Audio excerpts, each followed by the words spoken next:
저도 코인의 최근 변화라고 하면 뭐 몇 개가 있을 텐데 그 중에 가장 의미 있게 보는 게 스테이블 코인, 이제 소위 말하면 뭐 테더로 대표되는 이제 그런 시장이 등장이라고 보는데요. 일단은 중국이 현재 미국 국채를 예전같이 사고 있지 않은데 그래도 미국 국채 수요는 계속 발생을 하는 게 저는 중국이 자기 이름으로 사지 않고 테더 사가지고 우회한다고 생각하거든요. 예, 자기가 갖고 있어서 위험하잖아요. 예, 그러니까 테더로 사면 테더가 미국 국채를 살 거니까 결과적으로 미국 국채를 투자하는 건데 또 달러도 연결돼 있으니까 이런 것들이 의미가 있다고 생각을 하고 뭐 극단적인 전망은 지금 현재는 스테이블 코인이라고 하면 달러랑 연결돼 있는 코인인데 나중에는 달러가 코인에 연결되는 뭐 이렇게 얘기가 나올 수도 있겠다는 긍정론도 봤습니다. 예, 이거에 대해서 그래서 스테이블 코인이 어떤 것이고 현재 시장을 좀 어떻게 바꾸고 있는 것인지 대표님이 짧게 한번 설명을 좀 해주셨으면 좋겠습니다. 예. 일단 테더라는 회사는 싱가포르에 본사를 둔 회사예요. 네. 미국의 달러를 기반으로 이 가격이 연동돼 있지만 네. 미국 정부의 어떤 공식적인 허가나 아니면은 뭐 인증이나 이런 걸 받지는 못했습니다. 그냥 암호화폐 세계에서 가장 많이 거래되는 달러 연동 스테이블 코인이다 이렇게 보시면 됩니다. 이 한 역사가 10년 정도 됐고요. 근데 네트워크 효과라고 하죠. 뭐든지 사람들이 많이 쓰기 시작하는 거. 그래서 퍼스트 무버 어드밴티지라고 하는데 가장 먼저 움직였기 때문에 가장 많은 고객을 가지게 되고 그래서 2등, 3등에게 잘 추격되지 않는 네트워크 효과를 가지게 됩니다. 테더는 지금 정확히 그 네트워크 효과의 결과로서 승자 독식으로 귀결된 하나의 그 기술이자 뭐 자산이라고 할 수가 있는데요.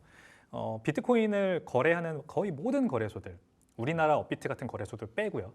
이 역외 거래소들에서는 USDT, 테더 기반 마켓이 가장 큽니다. 네, 테더로 비트코인을 사고 비트코인을 팔아서 테더를 보유하는 이런 거래소들이 가장 많다는 거고 그중에서 아마 여러분들이 이름을 들어보셨을 만한 가장 큰 거래소가 바로 바이낸스죠. 네. 바이낸스 거래소가 전 세계에서 가장 많은 거래량을 가지고 있습니다. 여기가 USDT 마켓이 가장 큽니다.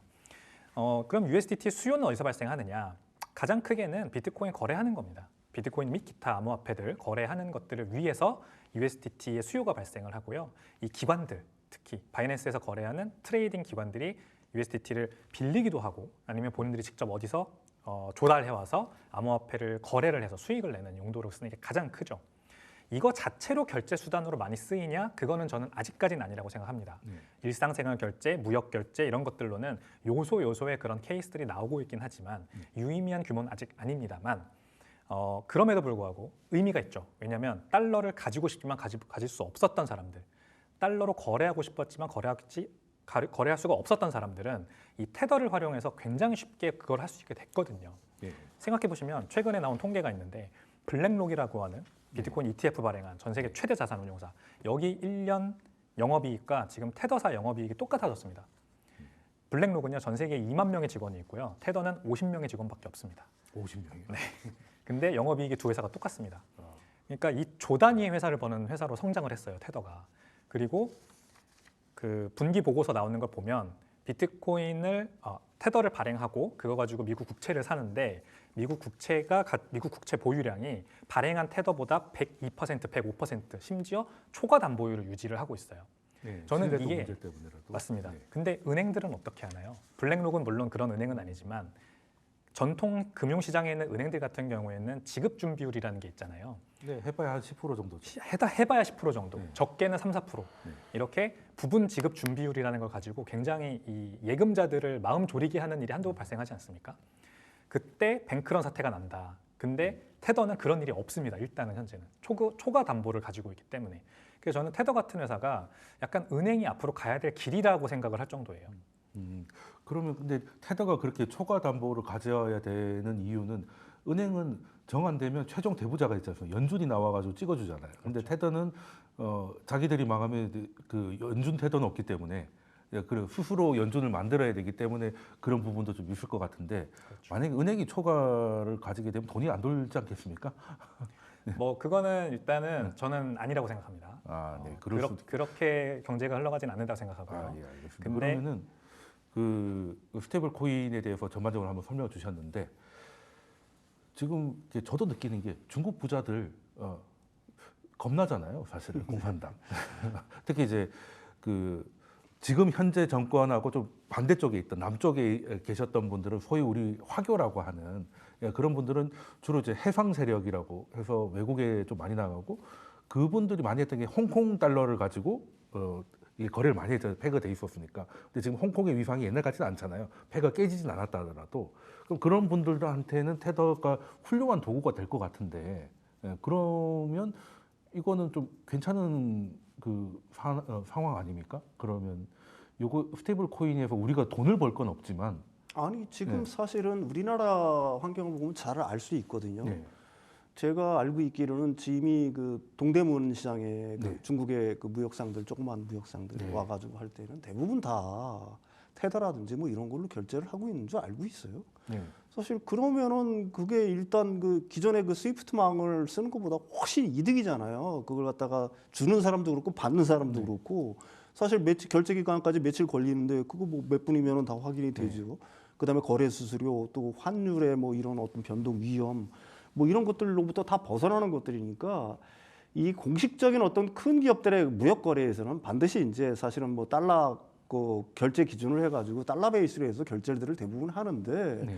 그런 어떤 소규모의 어떤 거래들은 이미 그런 식으로 많이 되고 있는 줄 알고 있고요. 네. 그다음에 중국의 그 말씀하셨다시피 부자들이 어떻게든지 해외로 네, 돈을 좀 돈을 빼놔야 갖다가 되지 돈을 좀 않겠습니까? 빼려고 그러면은 사실은 그거보다 더 좋은 수단은 없겠죠. 네. 그거에 뭐 이미 그럴 것 그 같습니다. 일단 뭐 스페이스X의 뭐 스타링크 같은 경우들도 네. 거기서 벌어들이는 수익들을 갖다가 그쪽에서 그런 식으로 지금 그 테슬라 같은 경우죠. 거기서도 일단 그런 식으로 해가지고 결제를 하고 있는 줄 알고 있어요. 그쪽에서 현지 통화로 받아서 그걸 가령 뭐 테드라든지 서클로 바꾼 다음에 달러로 다시 바꾸는 이런 어떤 시스템들이 지금 쓰고 있는 거거든요. 그런데 이게 이제 궁극적으로는 지금 이제 그 스테이블 코인을 발행하는 그 발행사들의 어떤 신뢰성이라든 투명성들이 훨씬 더 제고가 되고 그 다음에 국가에서 이걸 갖다 하나의 전자화폐로 인정을 하기 시작을 한다라고 하게 되면은 지금 이제 암암리에 쓰고 있는 이런 어떤 거래들이 가령 뭐 스테이블 코인의 거래 방식으로 일순간에 바뀔 수도 사실은 있는 거죠. 물론 그거는 이제 기존의 메가뱅크라든지 아니면은 뭐 기존의 결제 시스템을 갖고 있는 마스터카드라든지 이런 카드사들의 반발이 있겠지만은 미국에서 이제 그런 제조들을 갖다가 진짜로 이 어떤 코인 시장의 어떤 뭐라고 해야 되나요? 헤게모니를 갖다가 완전히 장악을 하려고 한다면은 다른 어떤 나라에 앞서서 사실은 뭐 지금 뭐 EU라든지 싱가포르라든지 일본이라든지 미국 같은 데서 이런 어떤 규제책들을 만들고 있는데 이게 조금 더 한층 더 세련되어야 될 필요가 있겠죠. 그리고 촘촘히 이런 것들이 되기 시작하면 그 뭐라고 해야 되나요? 수요 자체는 폭증할 수 있는 여력은 있다라고 봅니다. 사실 뭐 동대문에서 지금 코인 거래되는 것도 사실은 코인도 코인이지만 그 중국 사람들은 이제 그 자기 돈을 밖으로 갖고 나오기가 굉장히 좀 힘들다 보니까 그걸 우회하기 위한 그런 수요도 있는 것 같고 뭐 아직까지는 미미하니까 정부가 그걸 아직까지는 손을 안 대는 상황인 것 같은데 그러면은 지금 비트코인은 이제 그 자체로 하나 근데 비트코인으로 뭐 개발해서 뭘 하기가 근데 좀 한계가 있지 않습니까? 사실은 비트코인이 그 숫자에 대한 거, 뭐 반감기에 대한 거 이런 건 투명하지만 이걸로 뭔가를 하기는 조금 이게 다른 알트코인이나 이더에 비해서는 좀 활용도는 좀 떨어지는 건 사실인 것 같거든요. 그래서 이걸 뭐 연결해서 뭘 해야 되고 이런 것들이 얘기가 있는 것 같은데 그러면 그 스테이블 코인 정도는 자리를 잡은 것 같고 그 이후에 그 비트코인의 한계와 그 테더가 갖고 있는 그 가능성을 좀 만들어내는 중간쯤 되는 이런 프로젝트 같은 건 없나요? 아니요. 그런 것들은 쉽게 나오기 힘들 겁니다. 네, 왜냐하면 어렵군요. 그 비트코인이 스마트 컨트랙이 없다고 보통 많이 생각을 하시는데 네. 스마트 컨트랙이 있습니다.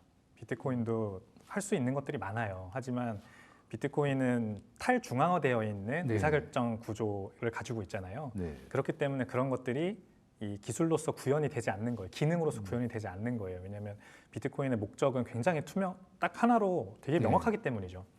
돈이 되어야 한다. 투명한 돈이 되어야 한다. 네. 이 기능을 훼손할 것 같은 기능은 필요 없는 겁니다. 근데 그 위에 알트코인을 발행한다거나 지금 디파이나 뭐 이런 것들을 만든다거나 NFT를 발행한다거나 이런 것들은 사실상 어떤 문제를 해결한다기보다는 문제점들을 찾아다니는 해결책이에요. 원래 문제가 있고 그거를 해결하는 게 우리 사업가들이 하는 거고 네. 뭐 우리가 뭐 경제 활동을 하면서 하는 일이죠. 그래서 가치를 제공을 해야 그거에 대한 대가를 얻는 거지 않습니까? 근데 알트코인들은 대부분 어떤 유즈 케이스라는 거 찾지 못한 상태로 그냥 발행되는 경우가 많아요.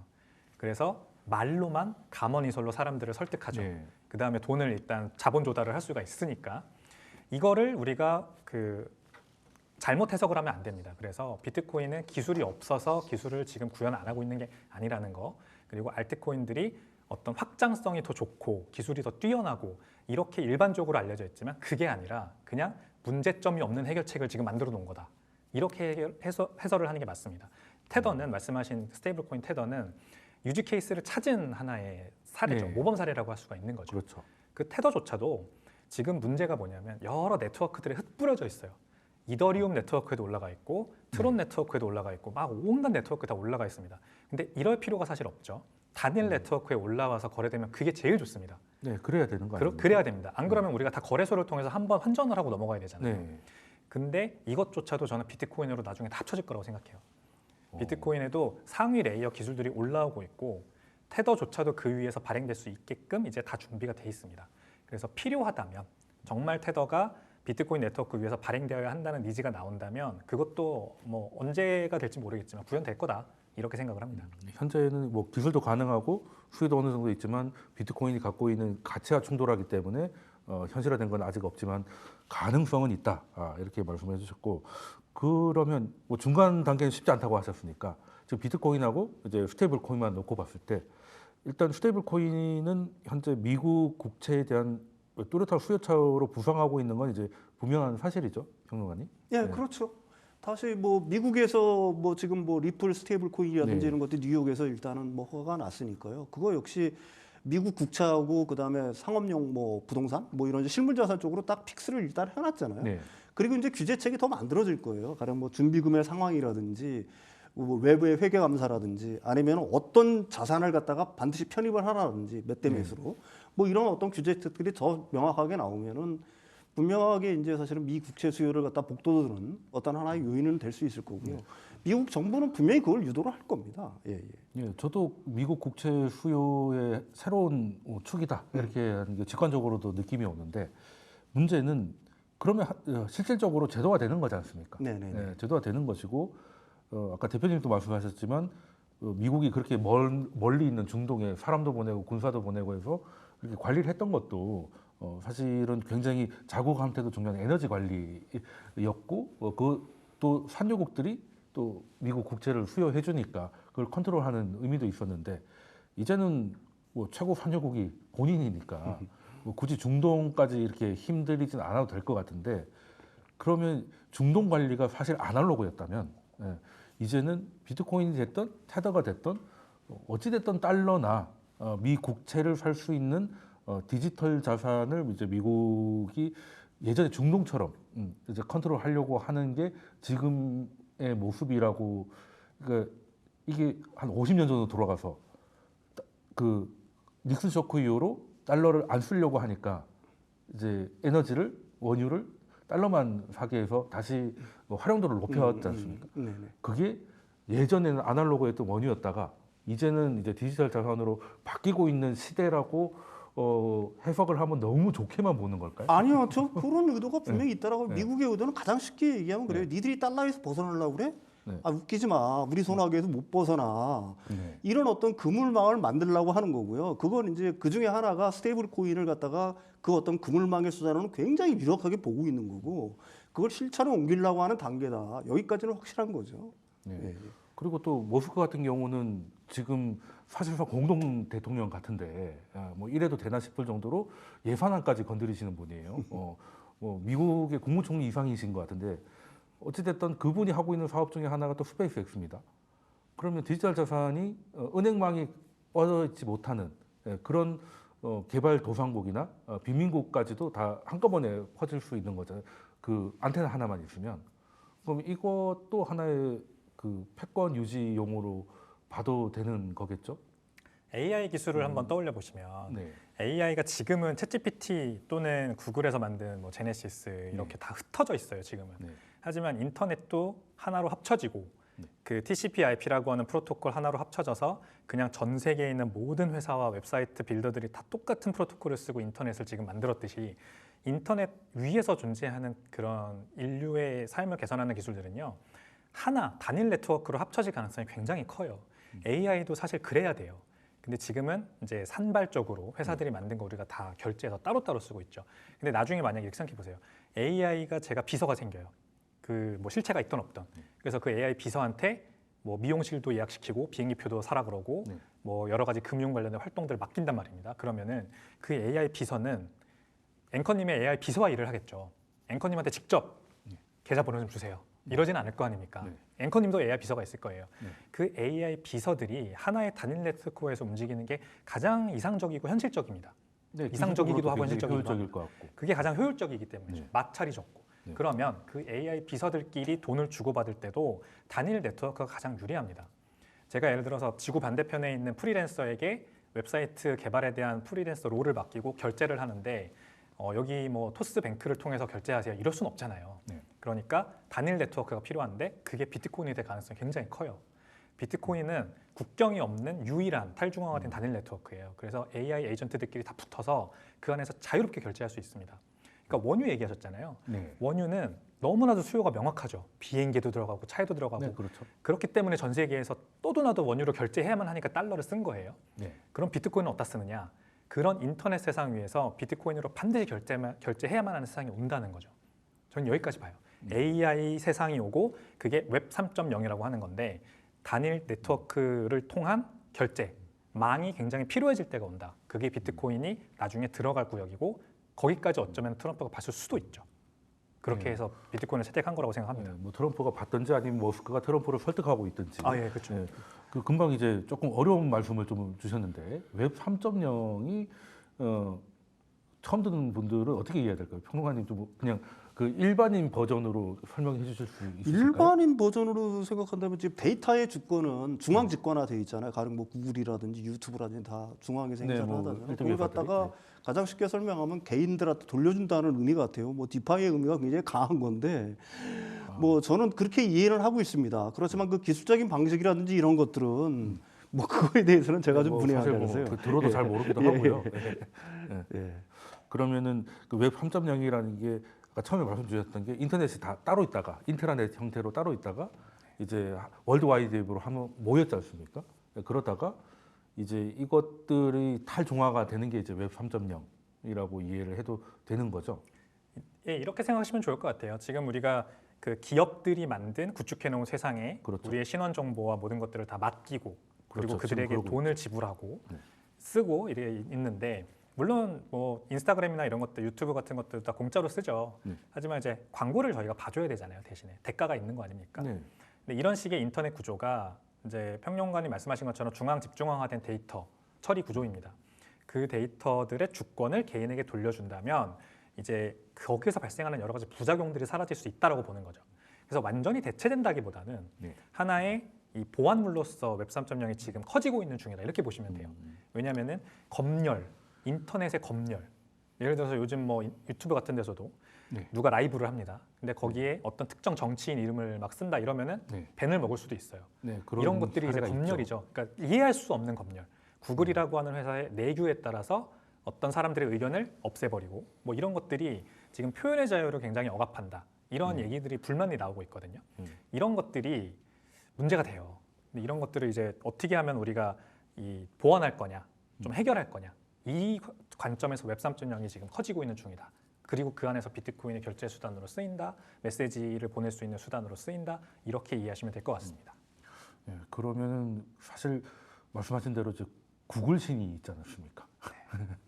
그러니까 사실 법보다 더 무서운 게 구글 신이거든요. 얘가 떡상을 시킬지 아니면 떡락을 시킬지는 근데 그 법 조항도 없지 않습니까? 알 수 없는 거기 때문에 구글은 매크로 답변밖에 하지 않고 이런 것들을 이제 벗어날 수 있는 하나의 새로운 대처제라고 봐도 될 것 같은데 그러면 근데 저는 아직까지 조금 마지막 물음표가 뭐냐면 닉슨 쇼크 이후로도 달러가 기축통화가 된 거는 흔히 얘기하는 이제 원유를 달러를 쓰게 했다. 요거 하나만 주로 얘기를 하는데 사실은 그건 하나의 부분일 뿐이고 그러니까 당시 미국의 군사력과 미국이 소유하고 있는 금과 이 모든 것들이 있었기 때문에 그게 가능했던 거 아닌가라고 생각을 하거든요. 그러면 비트코인이든 디지털 자산은 그 당시에 미국이 갖고 있는 그 압도적인 군사력과 이제 그 힘을 갖고 있어야 되지 않을까 하는데 요거에 대해서 전망을 좀 길어질 수 있으니까 좀 짧게 두 분께 각각 질문 드리겠습니다. 아, 그건 당연한 얘기예요. 가령 뭐 이 기축 통화의 어떤 패권을 유지한다는 거는 사실은 그 미국의 경제력이든지 군사력이든지 미국 힘의 파워의 총합이 사실은 세계의 어떤 완전히 리더가 되지 않으면 패권 자체를 유지할 수는 사실은 없는 거죠. 거기에 어떤 수단을 들이붓더라도 사실은 그거는 의미가 없는 거라고 얘기할 수가 있는 거고요. 따라서 지금 이 어떤 가상자산의 어떤 패권 자체를 갖다가 미국이 지금 단계에서 완전히 패권을 장악하려고 하는 거는 사실은 서로가 보완제 역할을 하는 거죠. 그걸로 이용해서 미국의 힘을 더 키우는 거고, 아니면 미국의 힘을 이용해서 그 가상자산 시장의 어떤 패권을 쥐려고 하는 것들이 서로가 어떻게 보고 융합하고 서로 그 상호작용을 하고 있다, 이렇게 봐야 되겠죠. 예. 네. 그럼 대표님께서 어떻게 보십니까? 조금 짧게 설명을 해주신다면. 뭐 일단 미국의 패권은 영원 불면하지 않을 거라고 생각합니다. 네. 그 중에서도 특히 딱 하나 핀포인트 말씀드리면 연준은 영원하지 않을 거라고 생각합니다. 네. 이 연방준비제도라고 하는 게 지금까지는 잘 작동하는 것처럼 보이지만 지금까지도 사실 여러 번 실패할 위기를 보여줬어요. 그렇죠. 2008년 금융위기 같은 거죠. 그러니까 연준이 가지고 있는 이 중앙은행이라고 하는 것의 헤게모니가 분명히 한 번 헛발질을 해서 또 무너질 날이 올 거라고 저는 봐요. 네.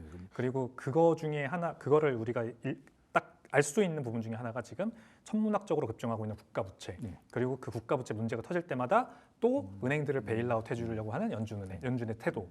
이런 것들의 어떤 대체제로서 비트코인이 있다면은 계속해서 거기로 힘을 넘어가게 될 거다. 이렇게 봅니다. 알겠습니다.